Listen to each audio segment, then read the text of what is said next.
Bonjour et bonjour. J'espère que vous allez bien. Hein.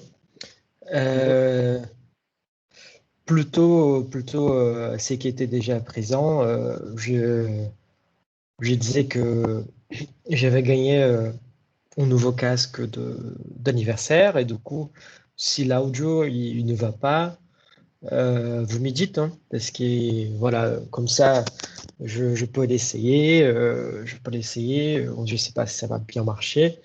Mais on va essayer cette première fois avec lui. Du coup, voilà. C'est parfait, monsieur. Très bien, merci. Euh, les beaux jours, ils arrivent. Hein. J'espère que vous allez bien, que le soleil vous porte du sourire et du, du moral. Hein. Même si on est dans une situation assez compliquée, mais on va, on va aussi attendre ce qui apparemment Macron va dire aujourd'hui. On ne sait pas s'il va parler, s'il va faire une allocution ou pas, voilà. Mais faut tenir bon, il faut on s'accroche, hein, on s'accroche aux choses. Mais voilà. Bon, est-ce que vous avez quelque chose à dire? Vous voulez poser une question en particulier? Voilà, si vous voulez partager quelque chose, est-ce que vous avez quelque chose, une question, voilà, une blague aussi, hein, c'est toujours bien de rire. Voilà, est-ce que vous avez quelque chose à dire?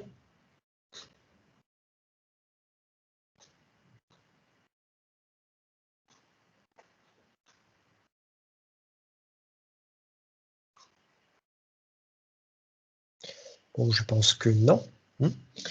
Euh, je profite pour essayer d'ouvrir mon fichier avec la continuation de notre cours. Hmm. Euh, voilà, j'ai trouvé. Très bien, très bien. Bon, comme vous le saviez, on avait dit, ça fait des semaines qu'on on dit ça, on s'approche de la fin de notre partenariat, on va dire comme ça, pour l'instant. Euh, Cela dit, euh, aujourd'hui on est le 31 mars. Hein. Notre dernier cours, c'est le 5 mai. Ça veut dire que nous avons quatre, euh, 4 semaines devant nous. Hein, pour les cinq, je vois les calendriers. Peut-être ouais, entre eux, je pense il doit avoir des vacances entre eux, je sais pas, en quelque chose de genre, on joue au férié, je me souviens plus. Euh, bref. Euh, et avec, j'ai pas mon portable proche pour voir les dates. Mais avec la proximité de la fin du semestre aussi, nous avons donc la proximité des examens, des évaluations et de toutes les sortes de choses qui fâchent, quoi. Tous les sujets qui fâchent. Bon, euh, j'ai préparé déjà les consignes par rapport les dossiers que vous devez me rendre à la fin du semestre, hein. Et j'ai pris la décision comme la situation est très compliquée, très délicate, hein, j'ai pris la décision donc de vous demander de rendre un dossier et nous allons avoir aussi une QCM. Hein. Mais nous allons parler de tout cela à la fin du cours d'aujourd'hui, même parce qu'aujourd'hui, ça va passer vite, on a très peu de diapos à voir, et comme ça, on peut clôturer un sujet pour entamer un autre et commencer à répondre de questions, des doutes. Mais voilà, je vous avance donc que nous allons avoir une petite pause de contenu, des cours, parce que je veux vous laisser concentrer, vous focaliser sur les rapports. Hein. J'ai pris la décision de faire comme ça parce que je pense que ça nous permet d'avancer plus facilement.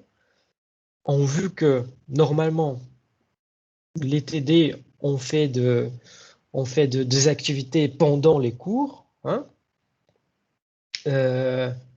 Moi, à distance, c'est très difficile de faire comme ça. Du coup, forcément, on doit prendre quelques cours pour vous laisser faire cette activité. Hein. Mais je vais expliquer comment on va faire et je vais mettre à disposition de vous tout ce qu'il faut savoir et je vais me mettre aussi à disposition pour des questions, des doutes. Voilà. Mais on va voir exactement tout cela à la fin du cours d'aujourd'hui, hein, de cette séance. Bon.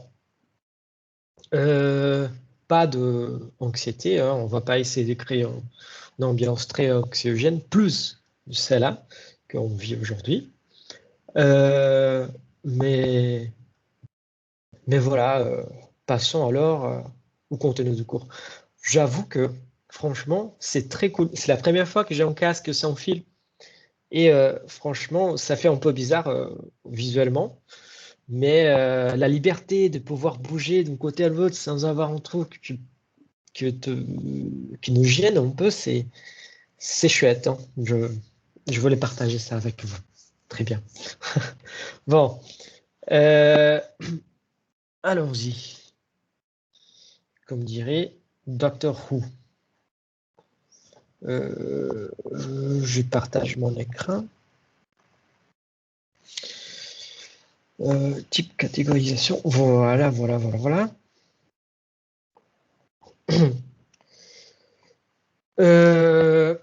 Bon, si je ne me trompe pas, hein, le dernier cours, nous sommes arrêtés ici. Nous nous sommes arrêtés ici. On s'est arrêté ici. Voilà. Donc, on avait parlé on a passé vite en fait par rapport à tous les sortes de formes juridiques des entreprises que vous m'avez dit que vous connaissez déjà une bonne partie, sinon la totalité, voilà.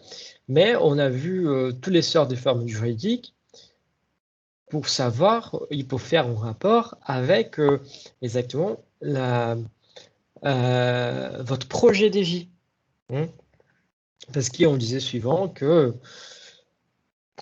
il faut, en fait, dans les marchés, si vous voulez, je me répète, hein, si, quand on parle dans les marchés du travail et tout ça, on dit tout le temps, on cible tout le temps des grandes entreprises parce que c'est très cool, ça fait de bien pour les CV, et on peut se la péter un peu avec les potes. Hein. Vous voyez, des gens, ah non, mais je travaille à Apple. Wow, vous voyez, du coup, ça fait toujours la mise en scène, c'est chouette. Hein. Mais malgré tout cela, on écoute tout le temps que c'est cool, que c'est bien, qu'on doit viser très haut et tout ça. Mais des fois, c'est pas du tout notre genre d'entreprise. Et évidemment, on va découvrir effectivement si c'est notre genre d'entreprise ou pas sur les tafs, pardon. Et pas que sur la théorie, parce que des fois, on peut réfléchir concernant à la façon de faire d'une entreprise. Euh, Par exemple, une grande entreprise, elle est très hiérarchisée et du coup, votre boulot, il va être très spécialisé par conséquence. Hein. Euh, Par contre, dans une petite ou moyenne entreprise, vous allez avoir pas mal d'expérience, vous allez apprendre beaucoup, hein, en faisant. Et parce qu'il faut faire un peu de tout, voilà, vous allez beaucoup apprendre. Et vous êtes plus libre, voilà. Mais il a toujours un souci que c'est une petite moyenne entreprise. Pour les CV, ça peut-être ça veut pas dire beaucoup de choses, mais voilà, c'est assez particulier. Mais des fois, ça vaut plutôt bosser dans une petite ou moyenne entreprise où on gagne assez pour vivre, hein, et où l'ambiance est cool. L'ambiance cool, ça veut pas dire je fous rien pendant la journée, hein. Mais l'ambiance est cool, ça veut dire que les collègues sont sympas, on n'a pas tout le temps de gens qui essayent de, de, de on dit en portugais, tirer son tapis. Ça veut dire de vous faire tomber par terre pour pouvoir prendre votre poste. Voilà, vous voyez. Je ne sais pas si en France vous avez un truc pareil, une expression pareille. Mais voilà, donc c'est il y a pas mal de particularités dans un secteur, dans deux secteurs, un secteur, il y a aussi de taille d'entreprise pour une autre taille d'entreprise. Du coup, voilà, c'est tout cela qu'il faut prendre en compte et savoir, je ne veux pas dire savoir par cœur la forme juridique de l'entreprise, euh, mais savoir, on peut avoir une idée de qu'est-ce que c'est cette forme juridique, qu'est-ce que cela ça veut dire, et cela veut dire, voilà. Ça peut vous aider à avoir déjà à faire une préconnaissance de l'entreprise, de la taille de l'entreprise et voire même de projets futurs de l'entreprise. Parce que des fois, vous voyez, vous travaillez dans une société anonyme qui apparemment, il a juste une petite porte dans un petit bâtiment, voilà. Mais si elle est déjà une société anonyme, vous pouvez imaginer qu'elle a un apport minimum de capital de 37 000 euros et qu'elle a des actions sur la bourse. Alors, elle a l'intention d'ouvrir son capital. Et du coup, même si c'est à la base une petite entreprise, vous pouvez voir que effectivement, il a des projets futurs très intéressants. Effectivement, qu'une entreprise commence en étant en SA, sauf les très, très, très, très grandes entreprises. Mais voilà. Même Facebook, hein.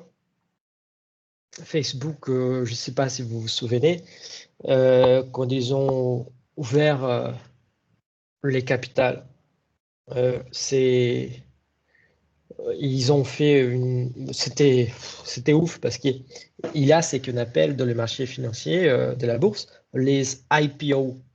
Je sais pas, je vais écrire ici les IPO. Je viens d'écrire sur les chats,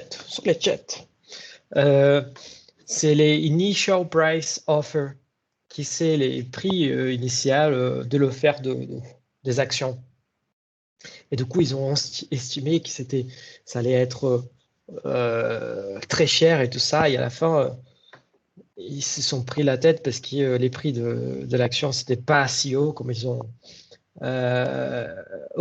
les prix hauts, oui, comme ils ont imaginé. Et du coup, ils ont pas réussi à avoir autant d'argent qu'ils voulaient. Mais ça arrive. Donc, voilà. Bon, Facebook, du coup, n'était pas une société anonyme, mais est devenue une société anonyme. Mais par contre, vous voyez que tout cela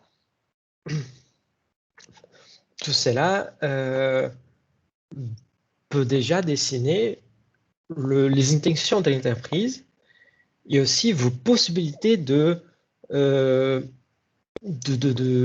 agrandir, non, de se développer dans une telle entreprise, hein. Mais tout cela dépend de ce que vous voulez, d'où la toute première partie de notre cours. Donc voilà. Bon, en faisant comme ça, du coup, on a vu vite fait plusieurs modèles, mais sans plusieurs modèles de forme juridique qui, par contre, ne sont pas tous.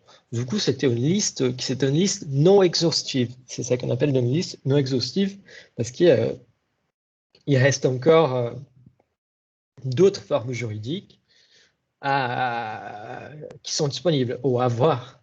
Hein. Donc voilà.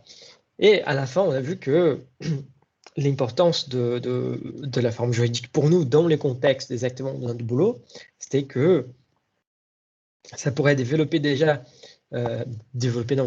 déjà la nature de l'activité de l'entreprise. Hein.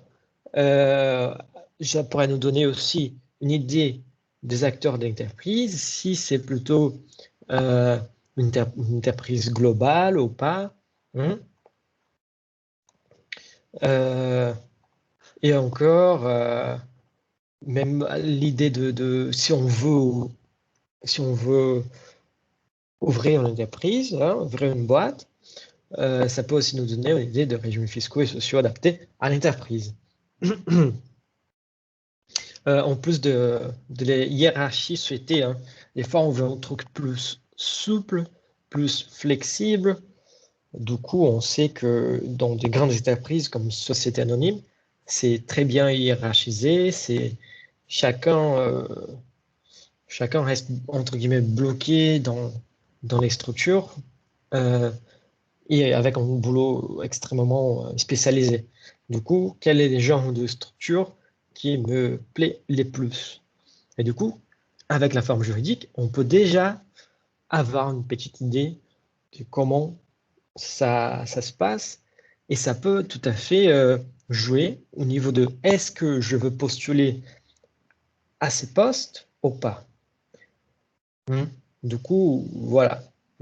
Si vous souhaitez travailler dans une grande entreprise, cherchez pour les SA. Vous voyez, ça vous aide d'une certaine façon, ça vous aide à cibler et cibler votre objectif, quoi. Donc voilà. Mais là, on n'avait parlé que de formes juridiques. J'ai une notification ici. Voilà, pardon. Pour tous ceux qui ont oublié de dire bonjour, ne vous inquiétez pas. Vous pouvez dire bonjour n'importe quel moment. Qu'on va savoir que vous êtes là. Ne vous inquiétez pas. Bon. Et du coup, oui. Du coup, on disait que les formes juridiques, c'est une seule façon de catégoriser ou de classifier les entreprises.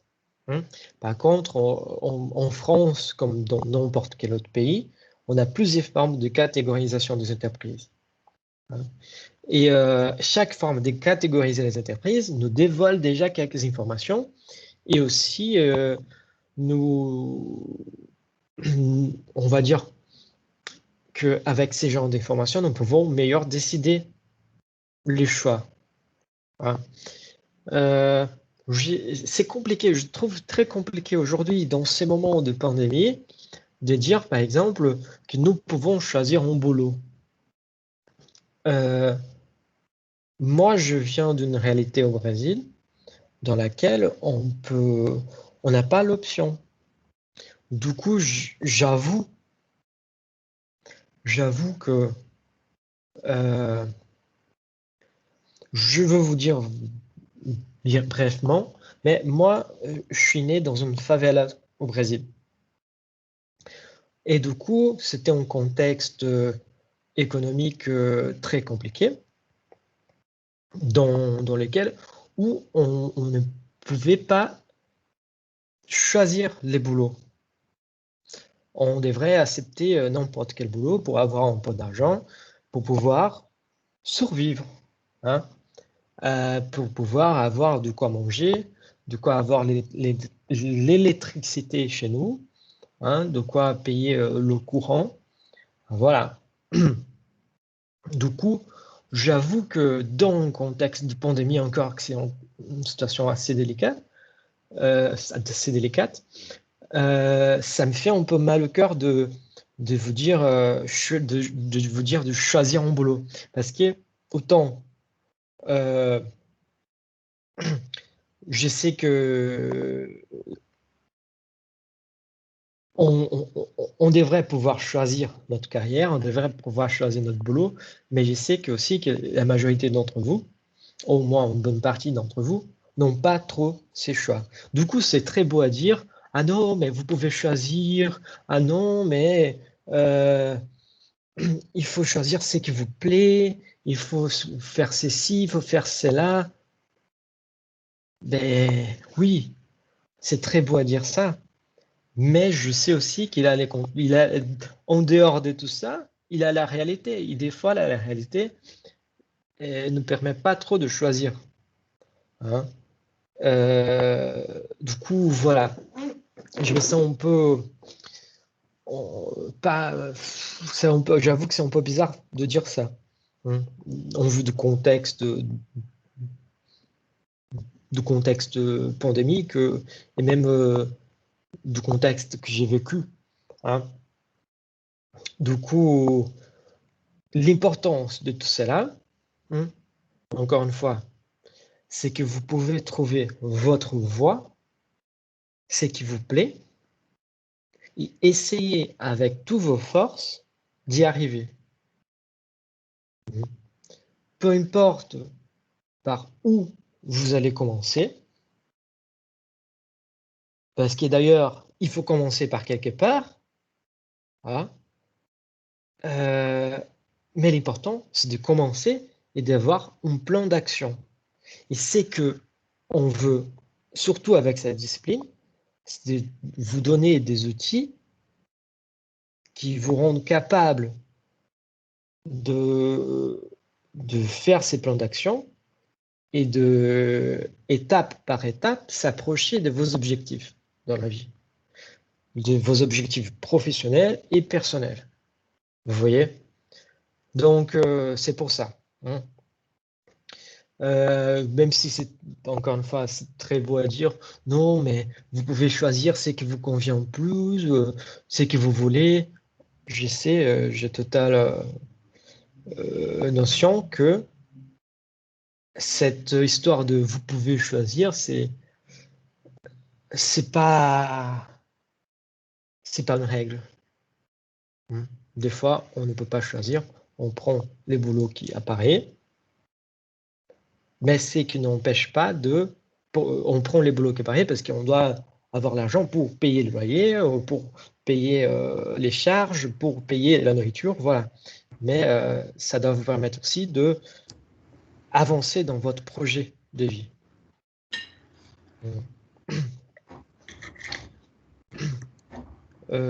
Juste. Voilà. Je bats en coup de flotte. Hein. Et on peut.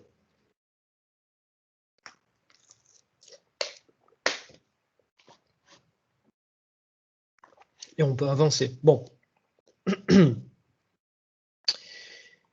Donc, les catégorisations des entreprises. Voilà.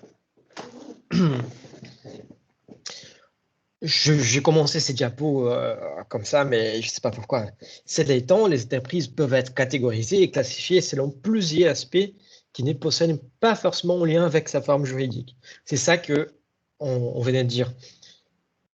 Que la forme juridique, c'est une seule façon de catégoriser une entreprise. Donc, c'est une seule façon d'envisager la structure de cette entreprise, d'envisager si cette entreprise nous convient ou pas selon nos objectifs professionnels et nos envies personnelles.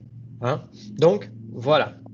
Bon, il y a énormément de façons de catégoriser les entreprises et à chaque année, les cours de gestion des entreprises, ils trouvent notre moyen de les classifier, les catégoriser et tout cela.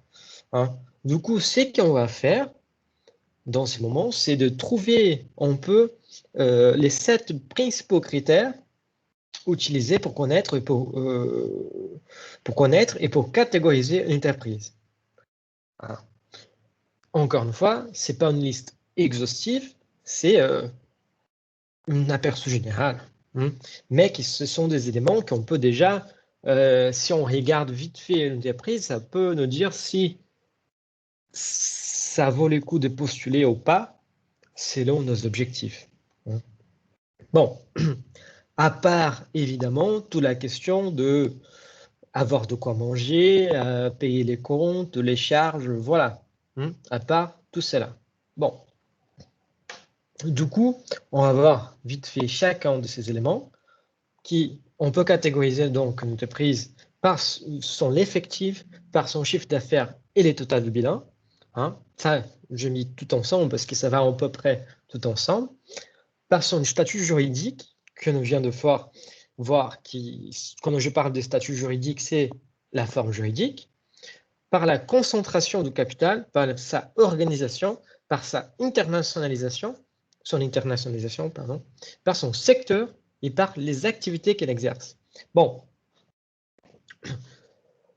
on peut parler donc les premiers éléments, une des premières formes de aujourd'hui, c'est difficile de parler catégorisation. Du coup, une des premières formes de catégorisation des entreprises, c'est donc par l'effectif, par les chiffres d'affaires et par les totaux de bilan. Bon, ce sont 4 catégories qu'on peut avoir pour connaître une entreprise. Normalement, elles sont liées entre eux. Entre elles. Du coup, oh là là, aujourd'hui, j'ai du mal avec ces mots-là. 4 catégories d'entreprises sont définies dans les décrets d'application de la loi de modernisation de l'économie. Voilà, la loi, les décrets si vous voulez, pour les besoins de l'analyse statistique et économique. Du coup, ça veut dire que c'est intéressant de bien saisir ça. Ces catégories ont été créées pour l'analyse statistique et économique. C'est dans ce sens que on peut profiter de cette information pour aussi comprendre l'entreprise à laquelle on postule. Vous voyez? Donc, si c'est une TPE, une PME, ça veut dire qu'elle a peut-être un chiffre d'affaires plus important ou moins important. Voilà. Vous voyez? Donc, dans cette catégorisation, on a les petites et moyennes entreprises, dont les micro-entreprises, les entreprises de taille intermédiaire et les grandes entreprises. Là, pour déterminer la catégorie à laquelle une entreprise appartient, les données suivantes, afférentes au dernier exercice comptable clôturé et calculé sur une base annuelle, sont utilisées. L'effectif, les chiffres d'affaires et les totaux de bilan. Donc, avec ces informations, nous pouvons catégoriser si l'entreprise, c'est une PME, une TPE, une grande entreprise, une moyenne entreprise, voilà. Bon. Quand on parle d'une micro-entreprise, c'est une TPE. Voilà. Qu'est-ce que c'est? Par rapport à ces décrets, c'est une entreprise dont l'effectif est inférieur à 10 personnes. Du coup, si vous voyez dans la fiche de poste ou dans la fiche de l'entreprise qui c'est une TPE, vous savez que c'est une très petite entreprise, une micro-entreprise, qui a moins de 10 personnes qui bossent. D'un côté, c'est très bien parce que ça veut dire que vous allez connaître tout le monde de l'entreprise et que vous allez pouvoir, on va dire, apprendre beaucoup de choses. Effectivement, parce que dans une micro-entreprise, avec 10 personnes, il faut qu'on fasse un peu de tout. Et en faisant un peu de tout, on apprend pas mal de choses. On apprend surtout sur toute la procédure de production, toutes les étapes de production. Et dès qu'on a la matière première, jusqu'au moment où on fait la facturation du produit final. Voilà. Du coup, c'est très intéressant. Ça nous apprend pas mal de choses. Et du coup, effectif inférieurs à 10 personnes et dont les chiffres d'affaires ou les totaux de bilan annuel n'excèdent pas de 2 millions d'euros. Cela dit, ah mais ici, je facture dans mon bilan 1,5 million, mais j'embauche 12 personnes. Bon, techniquement, vous n'êtes plus une micro-entreprise. Parce que malgré les faits que vous n'avez pas les bilans financiers, vous avez plus de 10 personnes. Du coup, voilà, vous êtes catégorisé en tant qu'une PME dans ces cas. Bon. Et PME, du coup, c'est les groupes de petites et moyennes entreprises. C'est très compliqué parce qu'à la base, je ne sais pas si j'ai mis, voilà, il y a un article assez récent, 2019, qui va exactement définir ce que c'est une moyenne entreprise. Mais on va voir en détail tout cela. Bon, je fais juste...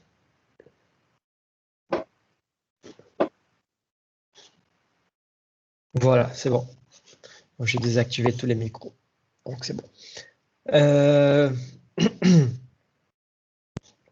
Donc, une petite et moyenne entreprise, à la base, on mettait tout dans le même sac. Mais à partir de 2019, il y a une loi qui va nous expliquer exactement qu'est-ce que c'est la moyenne entreprise. Hein. Bon, du coup, on va suivre ça. Une petite et moyenne entreprise, une entreprise dont l'effectif est inférieur à 250 personnes. Du coup, si vous avez 249 personnes, vous êtes encore une petite moyenne entreprise. Et dont le chiffre d'affaires annuel n'excède pas 50 millions d'euros, dont le total des bilans n'excède pas 43 millions d'euros. Voilà, vous savez, vous voyez que ce sont deux choses différentes, hein, les chiffres d'affaires et les totals du bilan.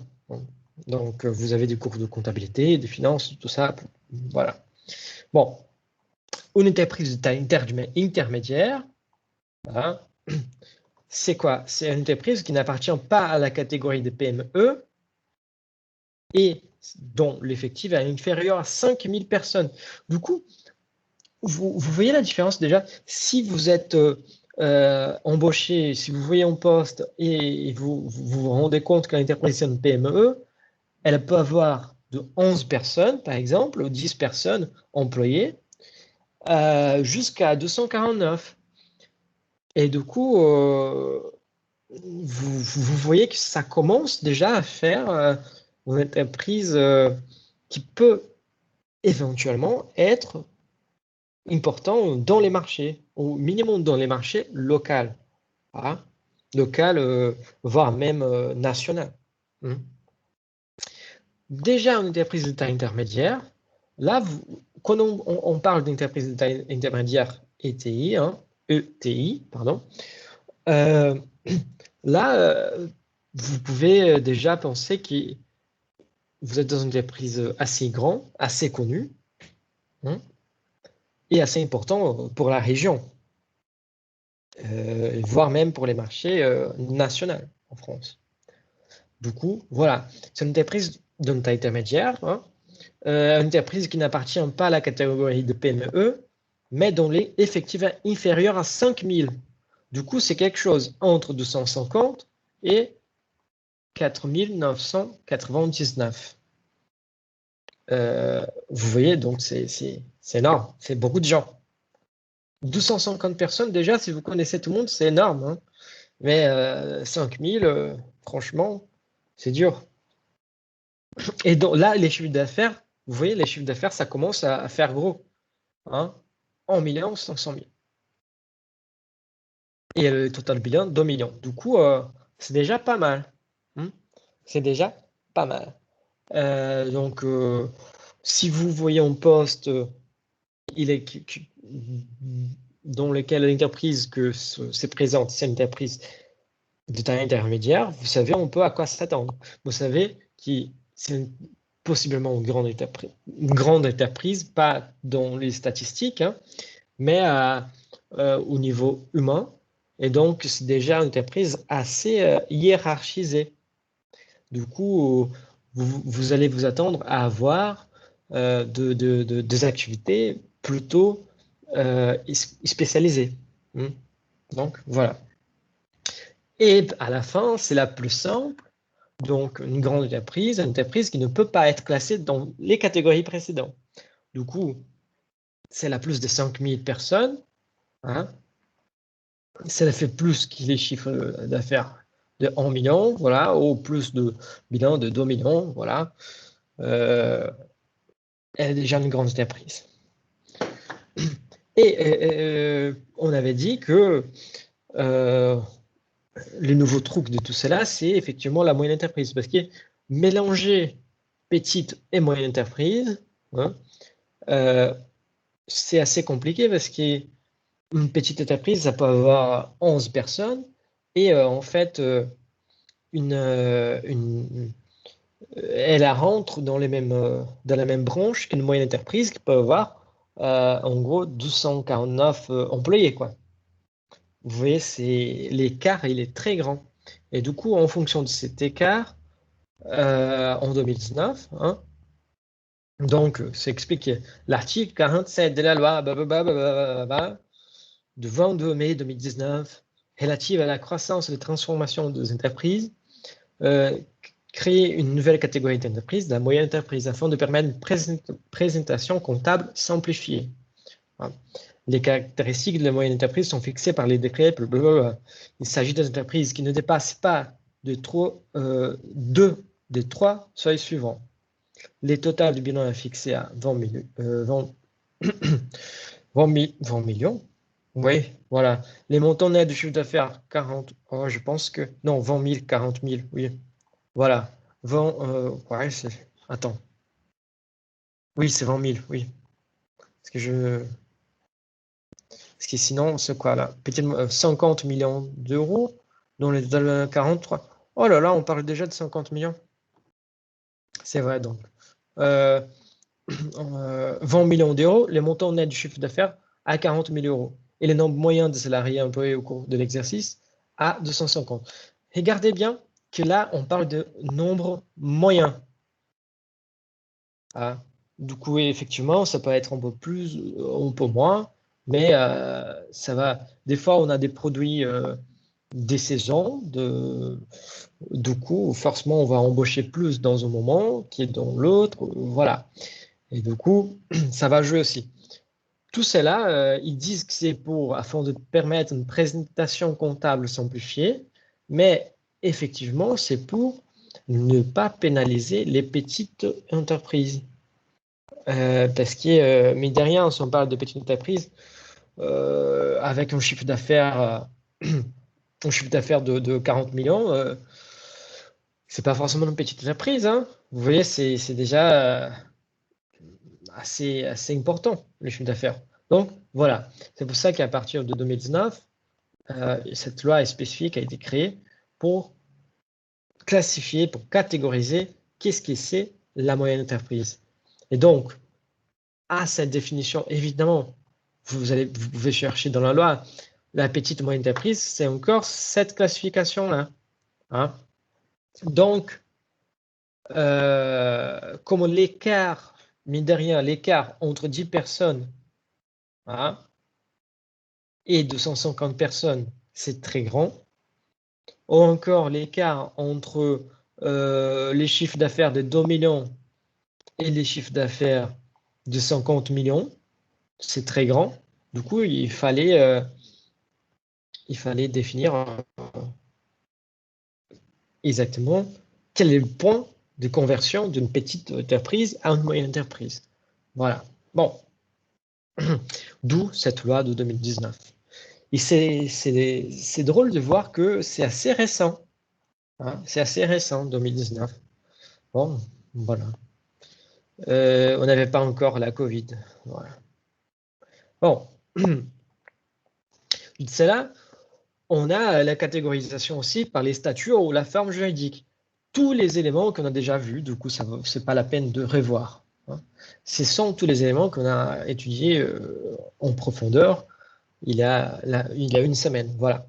Donc, ici, c'est la liste de ce qu'on a vu, mais encore, ce n'est pas une liste exhaustive parce qu'il a encore plus. Il a plus que celle-là. Bon, je passe parce qu'on a déjà vu en détail chaque élément. Et aussi, on peut parler d'une catégorisation des entreprises par rapport à la concentration du capital selon son origine.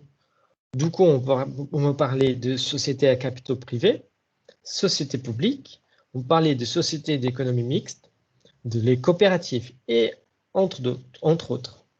Voilà. Normalement, je bois un peu de l'eau.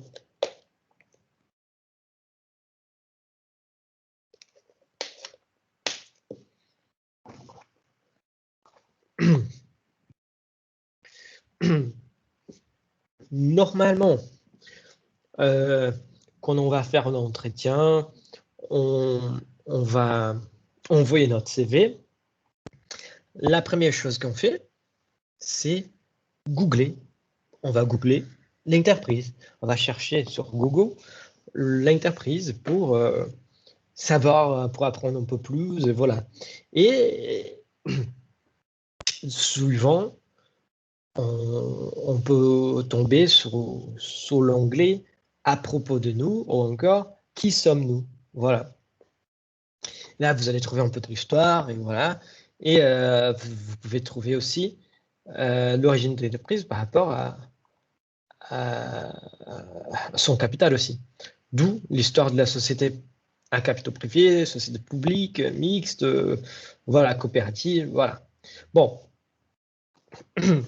société à capitaux privés, il n'y a pas de mystère. C'est une entreprise détenue par des organisations non gouvernementales ou par un nombre relativement restreint d'actionnaires. Ou par des membres de l'entreprise qui ne vendent, on ne change pas les actions de l'entreprise sur les marchés boursiers. Les actions sont offertes, détenues ou négociées ou échangées en privé. Ça veut dire que c'est pas une société anonyme, parce que les sociétés anonymes, chacun, c'est n'importe qui peut entrer aussi dans la bourse, voilà. Mais tous les sorts de régimes sociétaux qu'on a vus avant la société anonyme, ils rentrent dans ces oui, c'est anonyme. Ils rentrent dans ces halls d'entreprise. Donc voilà.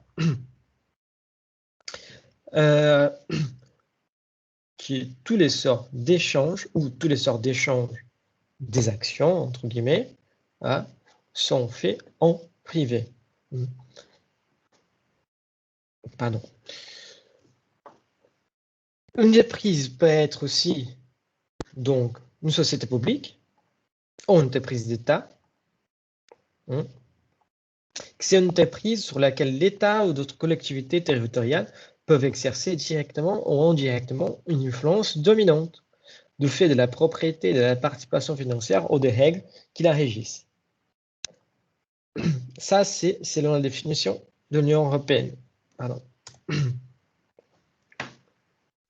Parce que si vous voulez, c'est intéressant parce qu'avant l'Union européenne, tous les sortes de définitions étaient composés par les pays. Mais avec l'Union européenne, les définitions économiques et statistiques sont réglées, sont définies dans un accord commun. Voilà, d'où l'importance d'avoir mentionné que c'est une référence de l'Union européenne. Peu importe où on va dans un pays qui appartient à l'Union européenne, la définition d'une société publique, c'est toujours la même. Bon, L'influence dominante est présumée lorsque les pouvoirs publics, directement ou indirectement à l'égard de l'entreprise, détiennent la majorité du capital souscrit de l'entreprise, ou disposent de la majorité des voix attachées aux parts émises par l'entreprise, ou peuvent désigner plus de la moitié des membres. Voilà.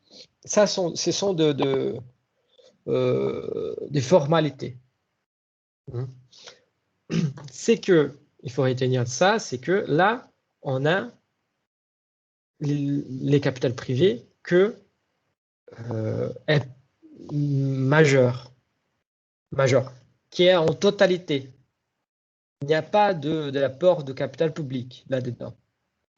Une société publique, c'est quand il y a un apport très important de l'État. De l'État, ou d'autres collectivités territoriales. Donc voilà. Parce qu'on a aussi les sociétés publiques qui sont de chaque région. Donc voilà aussi. Il y a aussi la société d'économie mixte. C'est très intéressant parce que c'est très intéressant, très particulier parce que vous allez vous déparer avec, vous allez vous retrouver si vous allez travailler dans ces genres d'entreprises, de sociétés, dans un monde assez particulier parce qu'il y a des choses que vous pouvez les faire comme une société privée, mais vous avez aussi des contraintes de la société publique. Du coup, c'est assez particulier. Donc, la société d'économie mixte est une société anonyme dont les capitales, vous voyez, dont les capitales majoritairement détenues par une ou plusieurs personnes publiques, à savoir l'État, une collectivité territoriale, un établissement public, et cette participation majoritaire publique est plafonnée à 85% du capital. Voilà, depuis 2002. Du coup, au moins une personne privée doit participer au capital de la société d'économie mixte. Sachant qu'il peut être aussi une autre entreprise d'économie mixte. Et comment ça se passe? C'est très intéressant parce que si c'est une autre société d'économie mixte, vous pouvez voir que c'est une entreprise qui a déjà un grand apport de capital public, qui peut aussi participer d'une entreprise qui a un grand apport de capital public. Vous voyez, c'est comme ça que l'État il commence à, on va dire, à avoir pas mal de choses. Donc voilà, dans son aile, on peut dire comme ça. Bon. On continue avec les coopératives. Les coopératives, c'est très particulier. Il y a eu un moment, il y a eu une mission, une formation, un truc comme ça, où ils stimulaient les coopératives, surtout il y a un texte de loi spécifique en France, quand les patrons, soit ils veulent plus, ils veulent prendre sa retraite, et les employés, ils prennent les relais. Et quand les employés prennent les relais de l'activité, normalement, sont des activités dans ces cadres très spécifiques, très rares. Il faut être vraiment très spécialisé. Il y a une loi spécifique par rapport à ces changements de statut qui facilite exactement on va dire, la transférence, on peut dire comme ça, les transferts de cette entreprise. Donc voilà. Mais dans ces cadres, une coopérative ou l'autre, ou modèle ou autre, ça reste toujours des coopératives. Donc les coopératives, ce sont des entreprises collectives. Leurs membres associés à égalité des droits et d'obligations mettent en commun travail et éventuellement un capital pour satisfaire eux-mêmes leurs besoins sans dépendre du marché et sans rechercher les profits. Ça, c'est très intéressant. En même temps que c'est un peu très risqué. Parce qu'effectivement, il faut avoir une cohésion entre l'équipe. Parce que des fois, on peut avoir l'impression qu'une personne ne bosse pas forcément très dur dans la coopérative, mais à la fin, elle a le même salaire de celui-là que bosse énormément. Parce que dans la coopérative, normalement, il a ça. Tout le monde est propriétaire. Tout le monde qui bosse dans l'entreprise devient propriétaire. Hein. Parce qu'il a un apport de capital. Du coup, c'est très particulier, c'est à gérer. Euh, voilà, c'est assez particulier. Hmm. C'est complètement différent. Et évidemment, il y a d'autres sortes de catégorisation qu'on ne va pas aborder ici, parce que sinon ça devient une chose très, très, très grande. Je vous rappelle aussi que tous les contenus qu'on voit pendant les semestres, tout ça, va être obligé de QCM qu'on va voir à la fin euh, de notre semestre. Par contre, je ne vais pas vous demander des choses qui ne sont pas sur les diapos, qu'on n'a pas mentionnées. Ça veut dire, je ne veux pas vous demander les etc. qu'elle a. Hein. Je ne veux pas vous demander les etc. qu'elle a. Hein. Donc, voilà. Donc, on peut passer. Il y a une notification ici. Pardon. Donc, on peut parler aussi de catégorisation par l'organisation de l'entreprise. Quand on parle de l'organisation d'entreprise, on parle surtout de quels sont les acteurs principaux. La direction de l'entreprise, c'est une direction centralisée, décentralisée, direction publique. Si c'est, comment on dit, j'ai oublié le nom, quand il y a plusieurs personnes qui ont droit à vote ou pas, voilà. Aussi, comment cette hiérarchie, ça fait partie de l'organisation. C'est-à-dire que s'il a un président, c'est les présidents qui décident, aussi les décisions sont prises par rapport à un comité, par rapport au avis d'un comité, hein, et donc tout cela renvoie à l'idée de plusieurs méthodes de gestion. Donc, en gros, la catégorisation par l'organisation de l'entreprise, c'est plutôt une catégorisation qu'on peut parler de comment les décisions sont prises. Parce que quand on parle méthode de gestion, organisation et direction, on parle plutôt de prise de décision. Et du coup, comment les décisions sont prises? Est-ce qu'ils sont juste les associés d'entreprise qui décident? Est-ce qu'ils font une assemblée? Vous voyez? Comment ça se passe? Hein? Donc, voilà. 2 minutes pour boire de l'eau.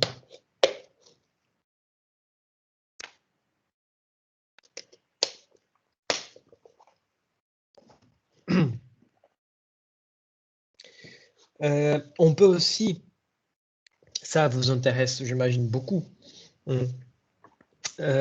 penser à une catégorisation par rapport à au niveau d'internationalisation de l'entreprise. Hein. Entre les niveaux d'internationalisation, on a 3 sortes de catégories. Et encore une fois, ce sont des informations qui vont apparaître sur l'onglet « Qui sommes-nous » ou « À propos de nous » lorsqu'on va postuler dans une entreprise pour un poste, on va envoyer notre CV, notre lettre de motivation, voilà. Ce sont des informations qui sont normalement dans cette section. Donc, voilà. Si vous cherchez une entreprise nationale, multinationale, une entreprise globale, voilà. C'est ça que, en fait, national, tout le monde sait, c'est simple. Mais ce qui m'attirer l'attention, c'est exactement la distinction entre multinationale et globale. Hein. Ça veut dire qu'une multinationale, selon la définition, c'est une entreprise qui exerce leur activité dans plusieurs territoires. Et ça veut dire que, par exemple, c'est une entreprise qui a juste qui a ses activités juste Dans l'Union européenne, par exemple, elle n'est pas considérée comme une entreprise globale. Vous voyez, parce que, mine de rien, elle est multinationale, mais aussi elle travaille que dans un seul continent. Vous voyez? Du coup, c'est assez particulier quand on pense aux entreprises globales. Hein. Là, c'est vraiment, ce sont vraiment des entreprises qui travaillent presque dans la définition, c'est dispose des marchés d'ampleur dans le monde entier. Évidemment, le monde entier, ça fait beaucoup de pays, hein. Mais quand on pense dans cette définition, on peut imaginer qu'à la fin, ne sont pas beaucoup d'entreprises qui sont vraiment globales. Hein. Donc, sont vraiment les très, très, très grosses entreprises. Mm. Euh, Par exemple, quand on parle peut-être que vous connaissez Tesla, des voitures de Tesla et je sais pas quoi. On peut pas l'appeler d'entreprise globale. Hein. On peut peut-être l'appeler d'entreprise multinationale parce qu'elle est présente dans plusieurs pays, mais pas d'entreprise globale, malgré les faits que ces activités en tant qu'entreprise multinationale vont impacter les marchés globaux. Vous voyez, dès que Tesla lance une nouvelle voiture autonome, les entreprises globales comme Volkswagen, Fiat, Ford, voilà, elles vont réagir à ça. Du coup, voilà, c'est intéressant de voir la dynamique par rapport à ces enjeux de marché dans ces contextes. Bon. Ouf. On est presque là. Hein. On a aussi la catégorisation par secteur. Hein. On parle souvent de secteur primaire, secondaire, tertiaire, et ce qui m'a tilté un peu, c'est l'histoire dans le secteur quaternaire. Mais d'abord, quand on parle de secteur primaire, je me souviens qu'au Brésil, en fait, je voyais ce genre de choses dans mes cours de géographie. Hein. Je ne sais pas si vous rappelez de ça. Mais voilà. Bon. Les secteurs primaires, du coup, c'est tout les entreprises qui utilisent les facteurs naturels. Par exemple, l'agriculture. Hein. Normalement, euh, sont, sont, sont les choses que sans ça, on ne peut pas vivre. Hein. Évidemment que les secteurs primaires n'y a plus rien à voir avec l'idée de service essentiel. Ah. Parce qu'on va voir que les services essentiels, effectivement, ils se trouvent dans le secteur tertiaire. Hein, c'est une sorte de prestation de services.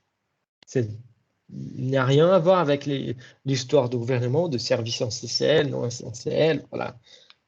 Là, ce sont les secteurs de l'économie. Secteur primaire, du coup, agriculture. Sans l'agriculture, on ne peut pas vivre.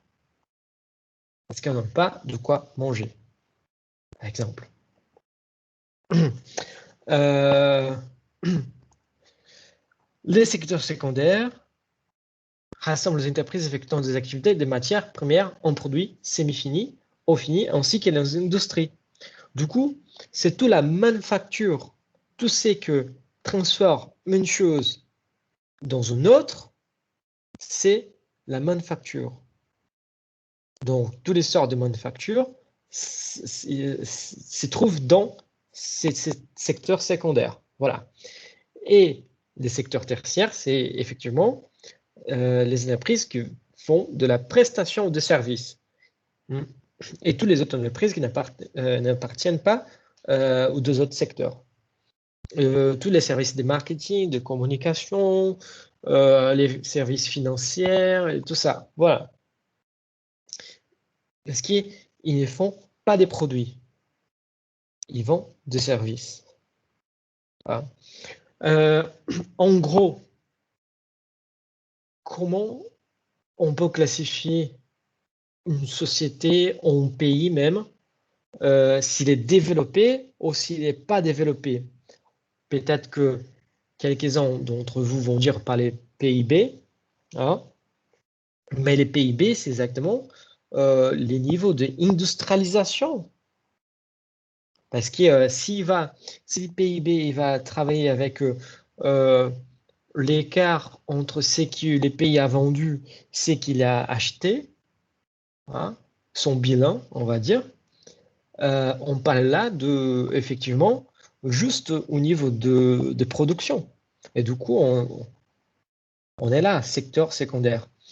Si vous allez faire une comparaison avec d'autres pays, vous allez voir que normalement, les pays, ou voire même les villes plus développées, dans un même pays, par exemple, ce sont les villes euh, qui ont un très grand marché des services. Hein. Du coup, voilà. Rarement, on va écouter des paysans à Paris, par exemple. Donc, voilà. Mais normalement, les niveaux de développement d'une ville est mesuré aussi par rapport à la quantité de services qu'elle a. Plus de services elle a, plus développée elle a la tendance à être.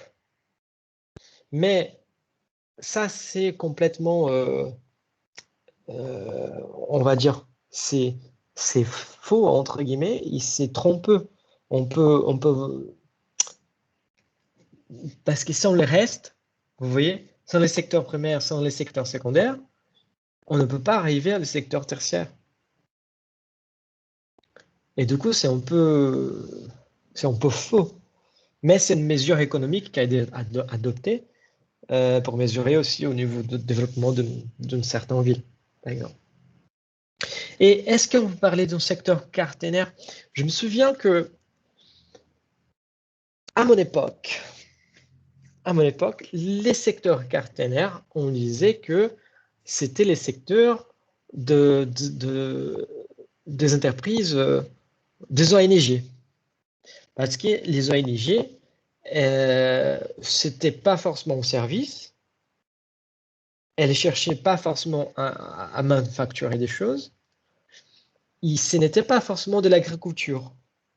Ce que les ONG normalement sont censés de faire, c'est de remplir un gap social, remplir une fonction gouvernementale dans laquelle le gouvernement euh, n'a pas réussi à les faire. Et du coup, les ONG existent dans ce sens, hein, pour essayer de remplir les gaps laissés par les gouvernements dans euh, de,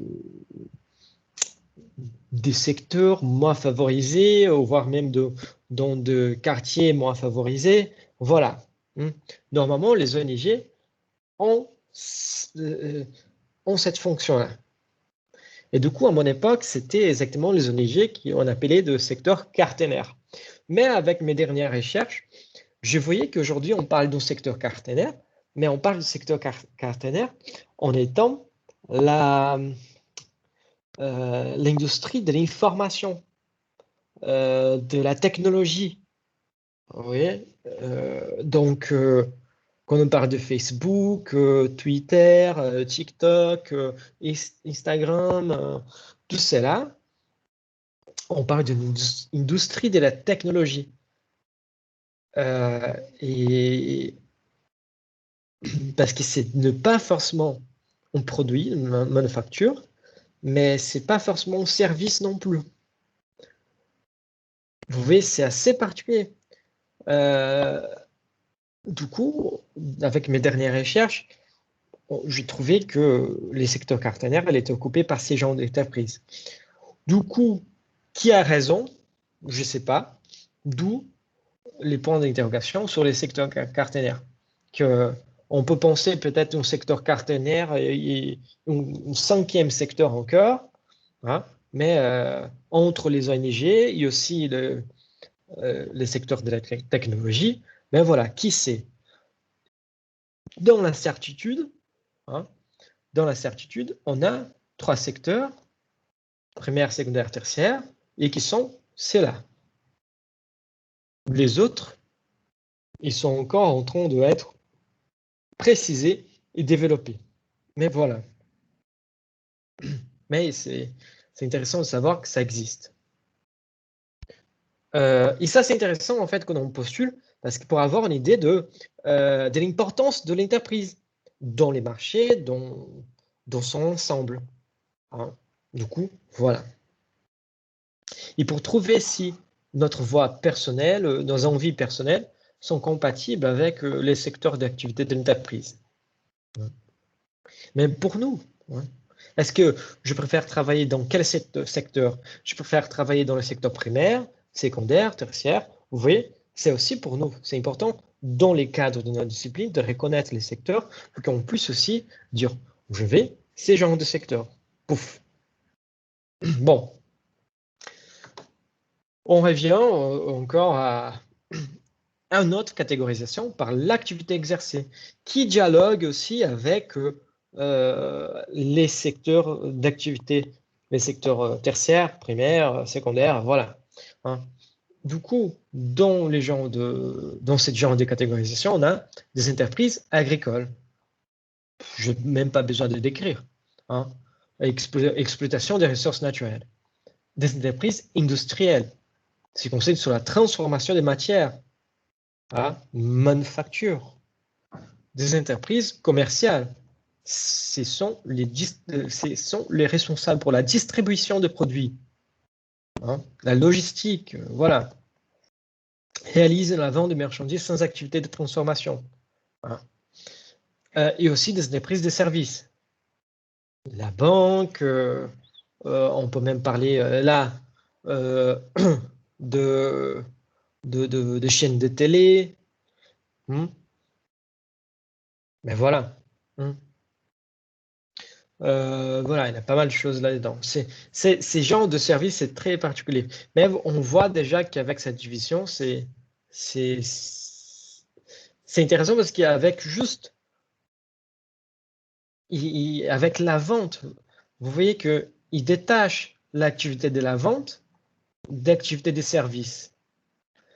Hein. C'est que la division par secteur ne le fait pas. Hein. Donc, voilà. Bon, on part à la fin. Heureusement, on y est. Du coup, la conclusion qu'on peut enlever de tout cela, pas enlever, mais relever de tout cela, hein, c'est que tous les types et catégorisations que nous venons d'aborder vous ont été présentés dans le but de vous faire comprendre que chaque entreprise orbite, hein, vraiment orbite, dans un univers particulier qui dialogue avec ses intérêts, sa mission et aussi son activité. Ça, c'est très important parce qu'on peut déjà avoir une idée des missions, visions et valeurs de l'entreprise concernant ses activités.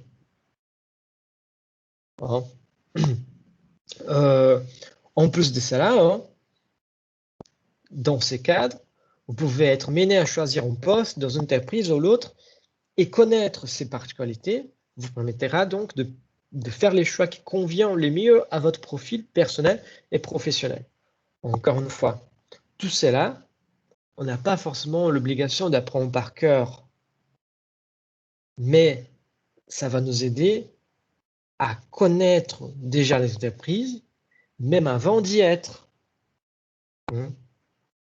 Si mon rêve, si mes objectifs sont de bosser dans des grandes entreprises, vous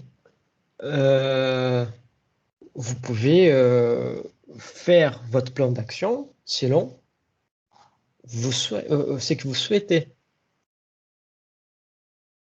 Vous voyez, c'est ça. Hein. Bon. Est-ce que vous avez des questions, des commentaires, quelque chose à dire?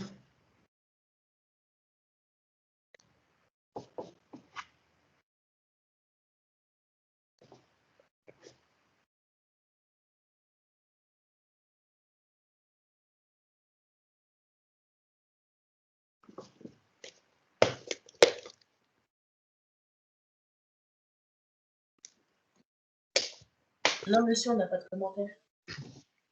Parfait. Bon. Comme je vous promis, donc, notre cours, les contenus, les gros, la chose, c'est qui nous intéressait, on vient de finir. Hein. Du coup, passons aux choses sérieuses. Je vous invite à aller sur Eprel hein, et sur Documents et liens. Eprel, vous allez sur notre cours de découverte de monde professionnel. Mais c'est bien celui-là que c'est les miens. Hein. Donc, vous allez trouver, je vais partager mon écran, comme ça, ce sera plus facile de vous montrer.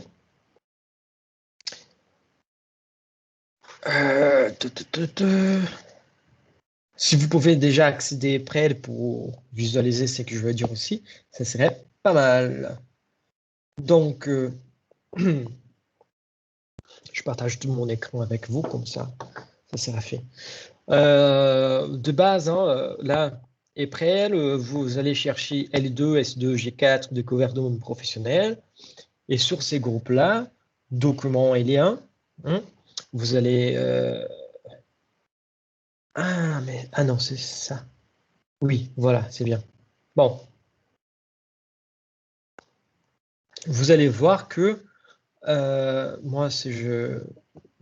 Voilà. Vous allez voir que j'ai mis un nouveau fichier qui sont les consignes de rédaction du dossier. Hein. Et du coup, je vous invite à télécharger et à lire ces consignes parce que je pense que c'est assez bien expliqué, hein, étape par étape, et tout ce que je veux. Mais je tiens à vous préciser, pardon, que les dossiers, et ces dossiers, ils doivent être faits individuellement. Hein, et j'ai pris la décision de vous laisser le rendre le 5/5/2021. Ça va dire que vous avez, laisse-moi voir, vous avez là presque 5 semaines pour les faire. Hein. Presque 5 semaines pour les faire. Il doit être rendu donc les 5 mai 2021 à midi hein, sur Eprel. Je vais changer ça, mais c'est juste parce que je veux faire l'activité sur Eprel.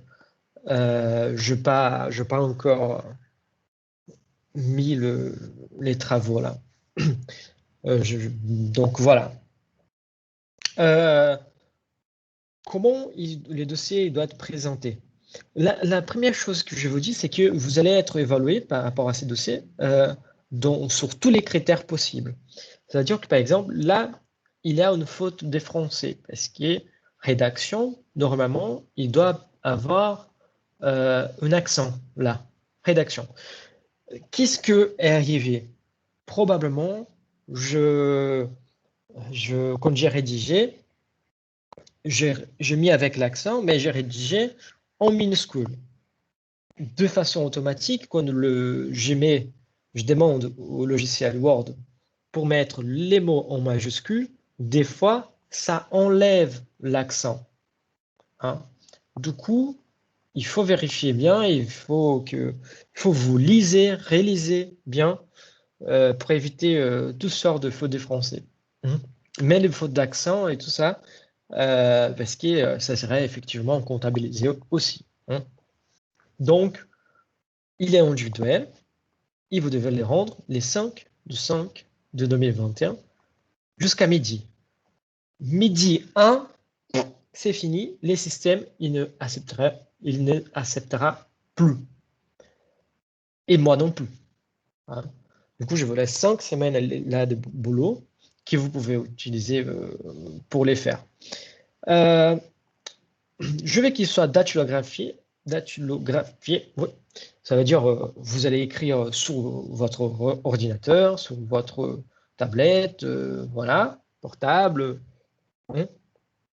Et il est assez simple. Hein. Il doit avoir entre 3 pages minimum et 5 pages maximum.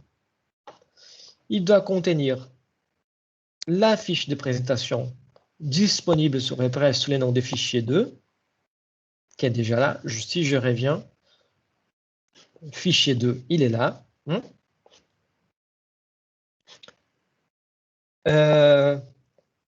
Plus la matrice SWOT, fichier modèle sur EPREL. Voilà.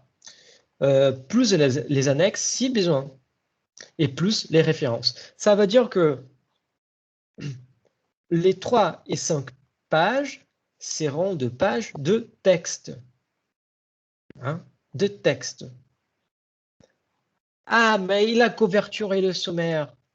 La couverture et le sommaire ne comptent pas. Sont 3 pages jusqu'à 5 pages de texte. Ah, mais j'ai passé un peu de 5 pages. Je fais 5 pages et demie, je fais 6 pages. Pas de souci. 5 pages et demie, 6 pages, on tolère. C'est voilà. Hein. Ah, mais j'ai fait 2 pages et demie.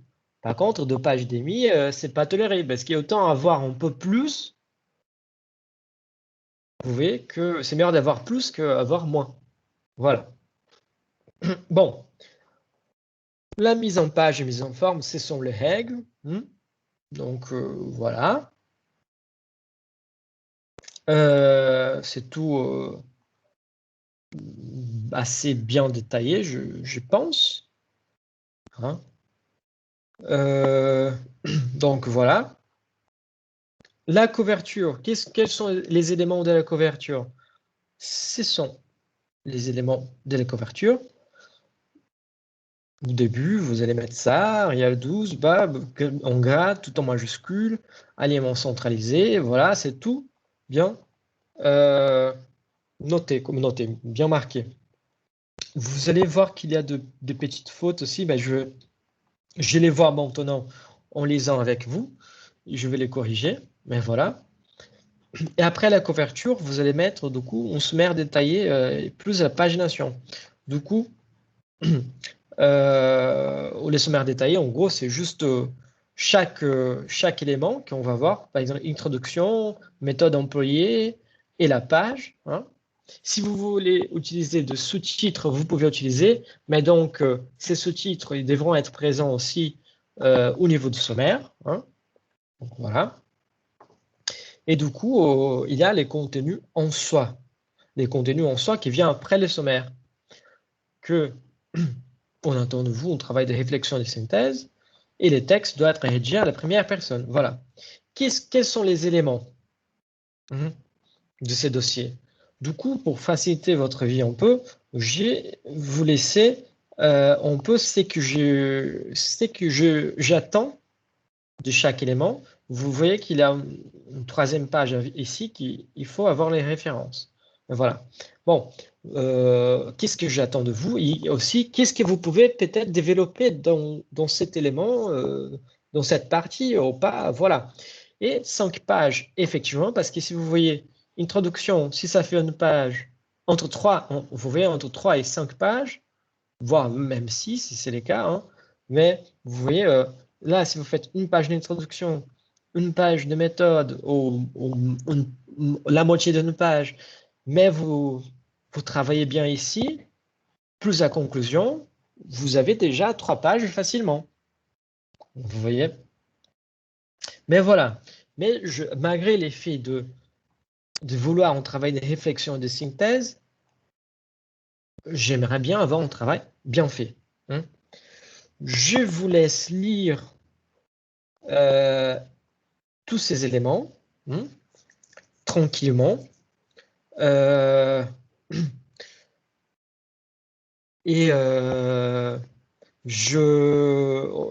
reviendra la semaine prochaine pour savoir si vous avez des doutes, des questions. Et entre-temps, je vais corriger les petites fautes de mise en page, mise en forme qui sont ici. Vous voyez les deux parenthèses. Voilà. Et il manque les problèmes d'accent ici. Voilà. Mais les modèles, c'est celui-là. Les consignes sont là. Du coup, si je peux vous donner un conseil, c'est de liser cela tranquillement, hein, y préparer. Commencez déjà. Parce que si je parle de couverture, faites la couverture. Hein. Si je parle de sommaire, vous allez faire après, mais vous avez déjà les éléments ici. Vous voyez? Et du coup, lisez déjà tranquillement tous les éléments et commencez déjà à réfléchir à comment vous allez faire, comment vous allez travailler, qu'est-ce que j'ai compris, qu'est-ce que je n'ai pas compris. Si vous voulez, prenez des notes de vos questions, de vos doutes. Comme ça, la semaine prochaine, on reviendra et on va parler effectivement que de ces dossiers et voilà quoi. Parce que les contenus en soi, on a déjà vu tout ce que on devrait voir. Maintenant, c'est à vous de bosser. Ou moi qui vous ou moi qui sauf si vous avez des questions particulières ou des doutes particuliers, voilà. Mais je pense que ça vous laisse au bon temps pour pouvoir bosser assez tranquillement. Et ça vous laisse aussi du temps pour les autres examens, pour les autres choses. Si je peux vous donner un conseil, commencez déjà à penser à faire cela pour qu'à la fin, vous puissiez vous concentrer effectivement à vos examens. Ne laissez pas à la dernière minute. Vous voyez? Surtout que c'est un travail de rédaction aussi, du coup. Il faut s'asseoir, il faut écrire, et ça prend du temps. Il faut réfléchir en plus, parce que c'est votre parcours. Hein, c'est votre parcours. Et voilà, les fichiers 2, on va utiliser ici, avec la matrice SWOT aussi. Du coup, vous allez voir. Je vous rappelle que donc, les fichiers 2 et le modèle de la matrice SWOT ne comptent pas dans les 3 à 5 pages. Donc, voilà. Je vous laisse lire. Voilà. Je vous laisse lire tranquillement. Après, je vais évidemment ajouter. Je vais corriger les fautes des français qu'il y a sur les machins, sur les consignes et les fautes de signes de ponctuation. Mais les consignes sont les mêmes. Je vous laisse lire, étudier et même commencer à faire. Et si vous avez des questions, les cours prochains, on est là pour répondre à vos questions. D'accord? On fait comme ça? Ça vous va? C'est parfait, monsieur. D'accord. Parfait. Nickel. Nickel. Bon, on fera comme ça alors. Et dans ces cadres, lisez bien, lisez tranquillement, notez vos doutes, vos questions. Et les cours prochains, on va revenir pour parler exactement de vos doutes, vos questions. Du coup, je vous souhaite une bonne journée, une belle après-midi. Si vous avez des questions spécifiques, précises et très ponctuelles, vous pouvez déjà la poser, hein. Je reste un peu plus sur la salle. Mais voilà. Sinon, je vous souhaite une bonne semaine, un bon week-end aussi. Et merci d'être venu. Et je vous dis au revoir. Au revoir, monsieur. Bonne journée. Au revoir. Au revoir.